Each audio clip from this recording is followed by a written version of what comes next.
nice, but what an important topic you will be discussing today. Freedom of speech is of such fundamental importance to liberty that the framers of our Constitution enshrined it in its very first amendment to the Bill of Rights. As technology advanced through the ages, from the printing press to the internet, so too has the ability of individuals to communicate with even greater numbers and over greater distances. Those who cherish liberty embrace this elimination of barriers. Those who fear it build their walls ever higher. Dictatorships and authoritarian regimes around the world can maintain themselves in power only by ensuring that the people they supposedly represent remain divided and isolated from their countrymen and from the outside world. These regimes fear the enormous potential of the internet to enable their citizens to discuss forbidden subjects and to organize in the face of government repression.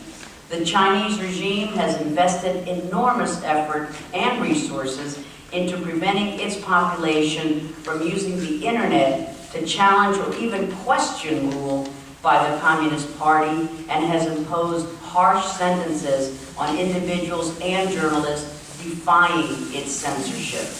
For example, in 2008, a reporter for a US-based website focused on China was given a 4-year prison sentence for publishing articles on political corruption and other issues that the Chinese regime had declared off limits.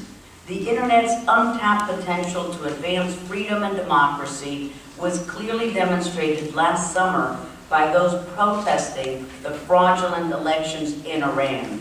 The regime prevented the traditional media from covering the demonstrations, and many online sites such as Facebook were blocked so that Iranians could not communicate to the outside world. But young Iranians turned to Twitter, which allowed people to not only complain about the stolen elections and other abuses, but to organize their protest gatherings. The Iranian regime has no intention, however, of giving up. In November of 2008, the leading Iranian blogger was arrested a few weeks after he returned from living abroad. He remains in prison almost 18 months later, charged with espionage and other crimes. In my native homeland of Cuba, the regime is so frightened by the uncontrolled information and discussion that it has restricted the use of the internet to only a favored few, and has stepped up its repression of independent journalists and others. Just days ago, Dania Virgen Garcia, an independent journalist and a human rights activist involved with Las Damas de Blanco, the Ladies in White, was arrested and sentenced to nearly 2 years in prison. There are many others in these countries whose names we may never know, and who are persevering against enormous odds and all of the forces that these authoritarian regimes can bring to bear upon them. The battle is theirs, but there is much that we can do to assist them in their unequal struggle.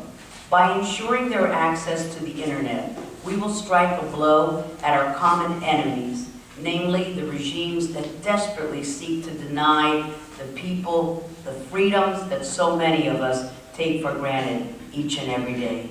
Muchas gracias. Thank you so much, and congratulations.